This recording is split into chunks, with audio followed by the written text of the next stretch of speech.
The illusion of a frozen wasteland for most of the modern era, Greenland has existed in the global imagination as a geographic curiosity rather than a strategic asset.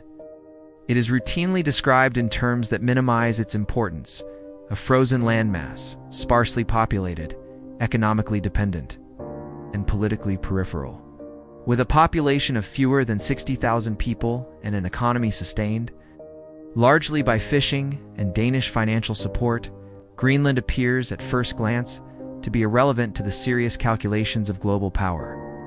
Measured by conventional economic indicators, that conclusion seems reasonable.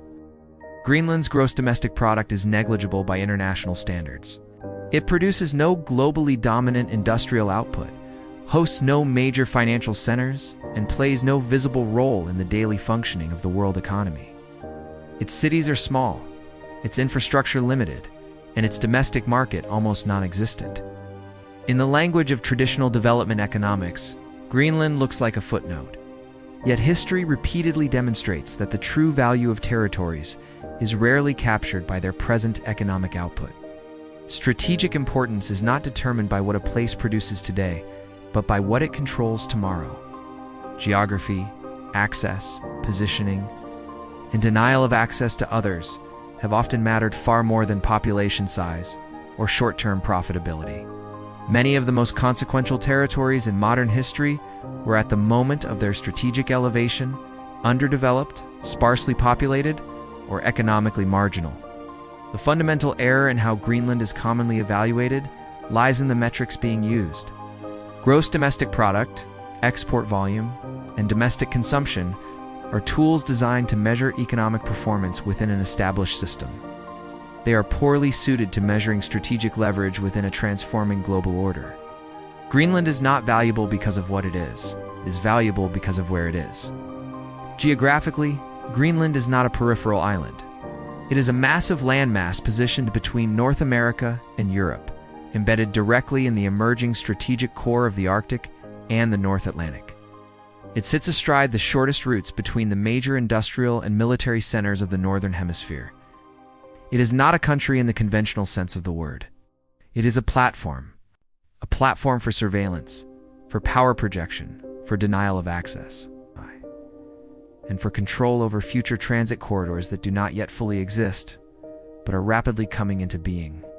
In previous eras, territories such as Gibraltar, Singapore, the Suez Canal Zone, or the Falkland Islands were often dismissed as minor or economically insignificant before becoming central to global strategic competition.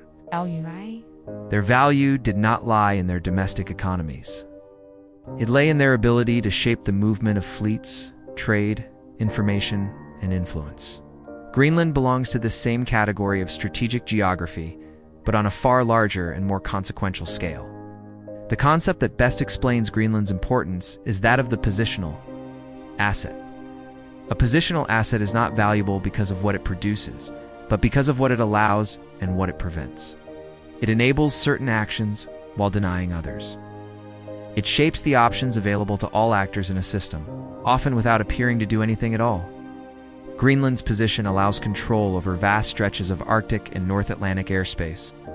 It sits near the maritime and aerial corridors that connect North America to Europe and Eurasia. As climate change gradually alters the physical accessibility of the Arctic, its positioning becomes more, not less important.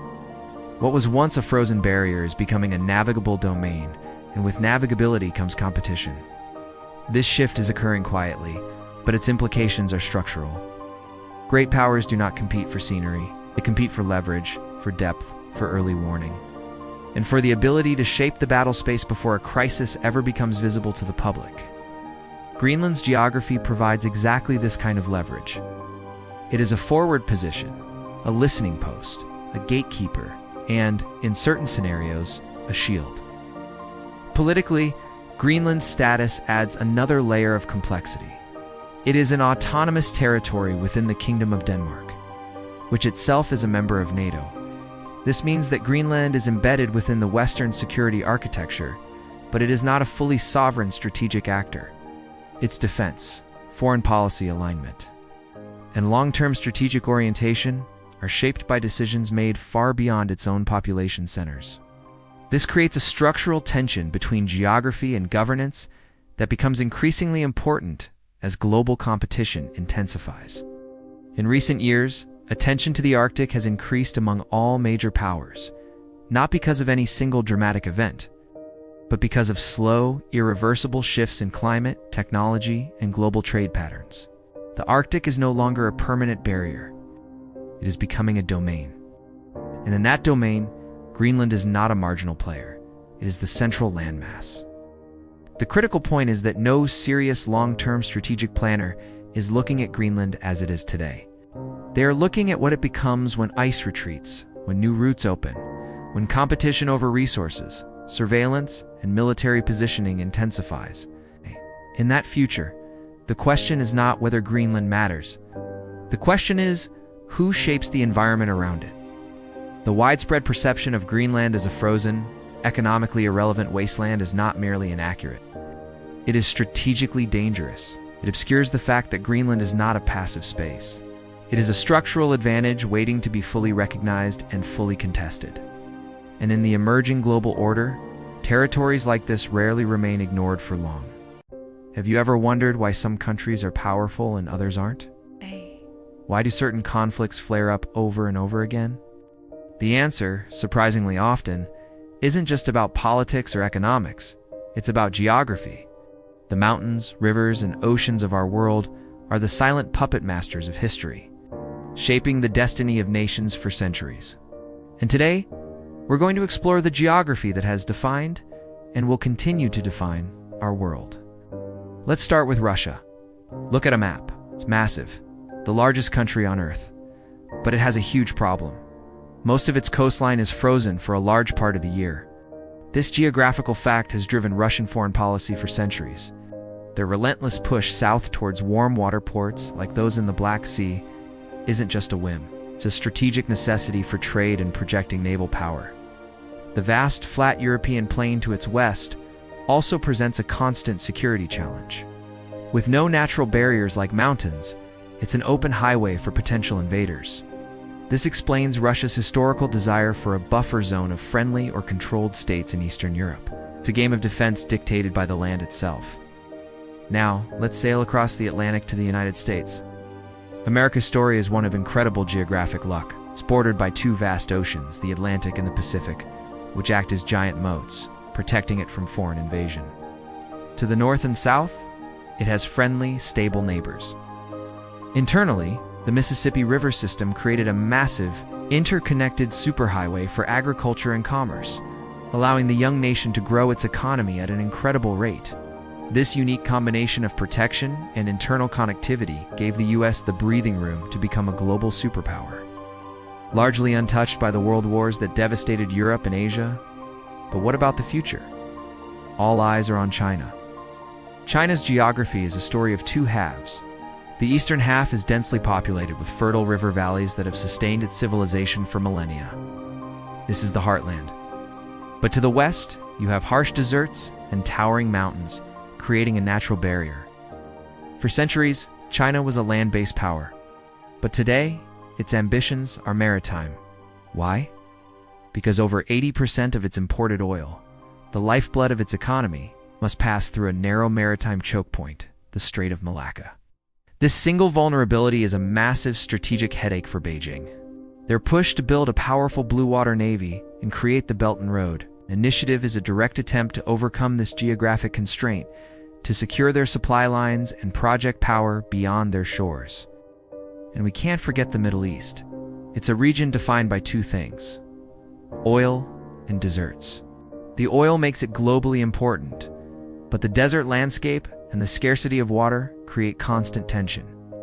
Many of the national borders here are artificial lines drawn in the sand by colonial powers, ignoring ancient tribal and ethnic realities. This mismatch between political maps and the human geography on the ground has been a recipe for conflict for a century. The struggle for control over vital waterways like the Suez Canal and the Strait of Hormuz is a constant source of global anxiety. So the next time you look at the news and see a conflict brewing or a new alliance forming, pull up a map. Look at the mountains, the rivers, the coastlines, you'll start to see that the world isn't just a collection of countries. It's a grand, complex chessboard, and the rules of the game were written long ago by geography itself. The nations that understand these rules thrive, and those that ignore them do so at their own peril. The geography that controlled the last century is still very much in control of this one. To the massive island of Greenland, it might look like just a vast expanse of ice, but hidden beneath that frozen surface is a treasure trove of resources that could reshape global power dynamics. We're talking about critical materials, the essential building blocks of our modern world. Greenland is sitting on some of the world's largest untapped deposits of rare earth elements. You might have heard of these before. They re a group of 17 metals that are absolutely vital for everything from our smartphones and laptops to electric vehicles and advanced military technology like fighter jets and missile guidance systems. They are the secret sauce in high-powered magnets, efficient batteries, and catalytic converters. Without them, our green energy transition and digital economy would grind to a halt. Now here's where it gets really interesting from a geopolitical perspective. For decades, one country has dominated the rare earth market, China. Currently, China controls over 60% of the global mining and a staggering 85% of the processing of these materials. This gives Beijing immense leverage. If they decide to restrict exports, it could send shockwaves through global supply chains, affecting industries and national security worldwide. We've seen them use this leverage before, creating a sense of urgency in Western capitals. This is why Greenland has suddenly become a geopolitical hotspot. The United States, the European Union, and other global powers see Greenland's resources as a golden opportunity to diversify their supply chains and reduce their dependence on China. Think of it as a strategic move in a global chess game. For the US, a stable supply of rare earths from a friendly nearby region is a matter of national security. The Pentagon is actively looking for alternative sources to ensure its military hardware is invulnerable to supply disruptions. Similarly, the EU has labeled rare earths as critical raw materials and is desperate to secure its own supply to fuel its Green Deal and digital ambitions. So major powers are courting Greenland. We're seeing increased diplomatic engagement, investment promises, and offers of technical assistance. The US reopened its consulate in Nuuk, Greenland's capital, back in 2020 after it had been closed for decades. That's a clear signal of Washington's growing interest. The EU is also stepping up, funding geological surveys and infrastructure projects to help unlock Greenland's mineral potential. It's a classic great power competition, but instead of happening in a war room, it's playing out on the ice sheets of the Arctic. But this isn't just a story about big countries. Greenland itself is at a pivotal moment. The island is an autonomous territory within the Kingdom of Denmark, but there's a strong independence movement. For many Greenlanders, mineral wealth represents a path to full economic and political independence from Denmark.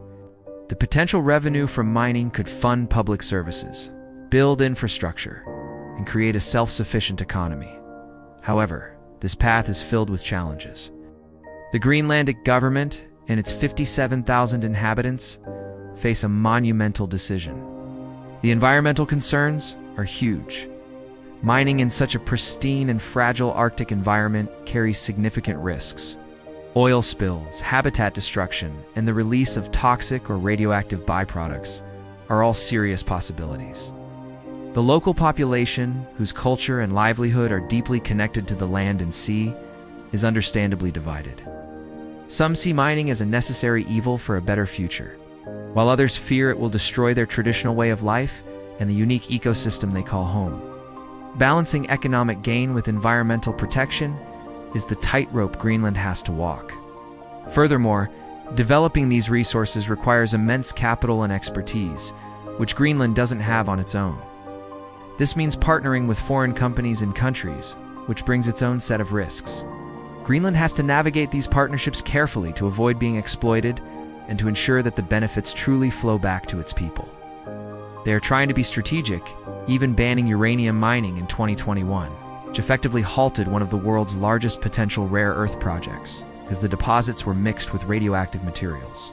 This shows they are taking these decisions seriously. So what does the future hold? Greenland is at a crossroads. Its decisions in the coming years will not only determine its own path toward potential independence, but will also have a major impact on the global supply of critical materials and the strategic competition between the US, China, and Europe. The fate of this icy giant is more connected to our daily lives and global security than you might think. It's a complex story with no easy answers, but it's one we'll be watching closely. Have you ever looked at a map and wondered about that massive island covered in ice near the top of the world? That's Greenland, and it's quietly become one of the most important strategic locations on the planet. For centuries, it was a remote, icy expanse, but now, global powers are eyeing it with intense interest. Why? Well, it's a story of climate change, rare resources, and military advantage. Let's break it down. First, let's talk about what's under the ice. As Greenland's massive ice sheet melts at an alarming rate, it's revealing a treasure trove of resources. We're talking about vast, untapped reserves of rare earth minerals, the essential components for everything from our smartphones and electric cars to advanced military technology. Countries that control the supply of these minerals will have a huge economic and technological edge in the 21st century. The U.S. Geological Survey estimates Greenland could hold enough rare earths to satisfy a significant portion of global demand, making it a potential game changer in the global supply chain. This mineral wealth alone has put Greenland on the radar of major economic players. But the competition isn't just about what's underground. It's also about what's opening up on the surface. The melting ice is creating new, navigable shipping lanes through the Arctic. These new routes, like the Northwest Passage and the Northern Sea Route, could slash travel time between Asia, Europe, and North America by weeks. Imagine cutting the journey from Shanghai to Rotterdam by nearly 40%. This would revolutionize global trade. And controlling the access points to these routes is a massive strategic prize. Greenland sits right at the crossroads of these emerging maritime highways, making it a critical piece of real estate for any nation with global trade ambitions. Then there's the military angle, which has a long history.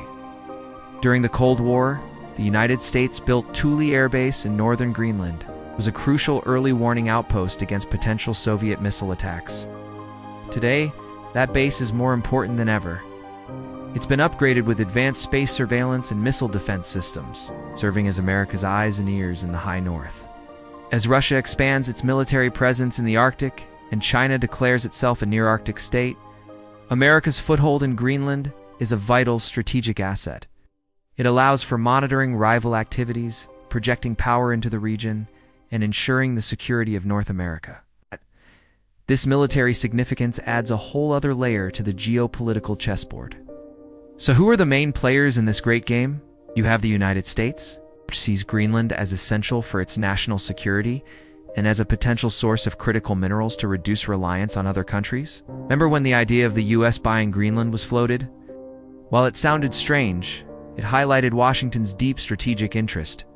Then there's China, which has been trying to gain influence through its Polar Silk Road initiative, offering to fund and build infrastructure like airports and mining operations. Beijing's efforts are seen by many as a way to secure resources and establish a strategic presence in the region. And let's not forget Russia, which has been remilitarizing its Arctic coastline, reopening Soviet-era bases, and testing new weapon systems in the icy waters. Caught in the middle of all this is Greenland itself, and Denmark, which Greenland is an autonomous territory of the people of Greenland are navigating a complex path. They see the potential for economic independence through resource development, but they're also wary of being caught in a tug-of-war between superpowers.